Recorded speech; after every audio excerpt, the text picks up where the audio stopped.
আমার স্ক্রিনে যে ছবিটা দেখতে পাচ্ছেন, একটা মেয়ে বাচ্চা কোলে নিয়ে দাঁড়িয়ে আছে আর একটা দুধ পান করছে কোনো এক বৃদ্ধ লোক। এই বৃদ্ধ লোকটাই এই মেয়েটির বাবা। মেয়ে হয়ে কেন বাবাকে দুধ পান করাচ্ছে? এই গল্পটা যখন পড়লাম অবাক হয়ে গেলাম এবং কষ্টও পেলাম। কোনো একটা দেশে এই বৃদ্ধ লোককে মৃত্যুদণ্ড দেওয়া হয়, কিন্তু বৃদ্ধ লোক ছিল নিরপরাধ। তাকে কারাগারে রাখা হয়, কোনো প্রকার খাবার দেওয়া হবে না।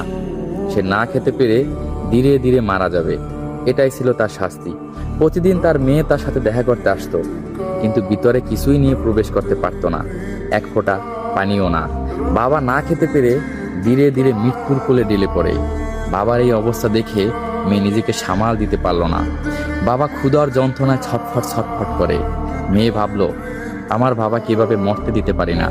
বাবার পিপাসা যেভাবে হোক দূর করতে হবে। কোনো কিছু না পেরে সে তার একটা দুধ বের করে বাবার সামনে দিল। আর ক্ষুধার্ত বাবা কোনো কিছু বিবেচনা না করেই মেয়ের দুধ পান করে পিপাসা দূর করলো। এভাবে প্রতিদিন সে বাবাকে দুধ পান করিয়ে যেত। অনেক দিন হয়ে গেল, বৃদ্ধ কেন মরে না? ঊর্ধ্বতন কর্তৃপক্ষ চিন্তায় পড়ে গেল। একদিন মেয়ে যখন আসলো এবং চুপি চুপি যখন বাবাকে দুধ পান করাচ্ছে, কোনো এক প্রহরী এটা দেখে ফেলল। সে ঊর্ধ্বতন কর্তৃপক্ষকে জানালো। ঊর্ধ্বতন কর্তৃপক্ষ এই বিষয়টা নিয়ে একটা মিটিং করলো। এটা কি অপরাধ নাকি অপরাধ না? অনেক বিবেচনা করার পর তারা বুঝতে পারলো এটা অপরাধ না, এটা হচ্ছে মানবিকতা। আর মানবিকতা সবার চেয়ে ঊর্ধ্বে। মা বিভিন্ন রূপে আমাদের সামনে আসে, কখনো মেয়ে রূপে, কখনো বউ রূপে, কখনো মা রূপে। সর্বোপরি একটা মেয়ে মা। আর মা কোনোদিনও চাবে না তার সন্তান তার চোখের সামনে ছটফট ছটফট করে মারা যাক, পিপাসার্ত অবস্থায় থাকুক। সে নিজের জীবনের মূল্য হলেও তার সন্তানকে বাঁচাবে, সন্তানের পিপাসা দূর করাবে।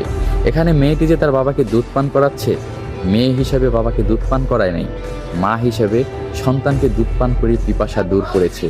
এই মানবিক কাজ দেখে বাবাকে মুক্ত করে দেওয়া হয়। আসলে সত্যিকার অর্থে মায়েরা বিভিন্ন রূপে আমাদের সামনে আসে, কখনো মেয়ে রূপে, কখনো মা রূপে, কখনো বউ রূপে। সর্বোপরি একটা মেয়ে মা রূপেই বিরাজমান করে। আর মায়েরা থাকে মমতাময়ী। মমতাময়ী মা কোনো দিনও চাইবে না তার চোখের সামনে তার সন্তান পিপাসার্ত অবস্থায় থাকুক এবং ক্ষুধার যন্ত্রণায় ছটফট ছটফট করে মারা যাক। এই মানবিক কাজের জন্য তার বাবাকে মুক্ত করে দেওয়া হয়। তাই আমাদের উচিত মেয়ে না, মা হিসেবে প্রত্যেকটা নারীকে সম্মান করা। ধন্যবাদ।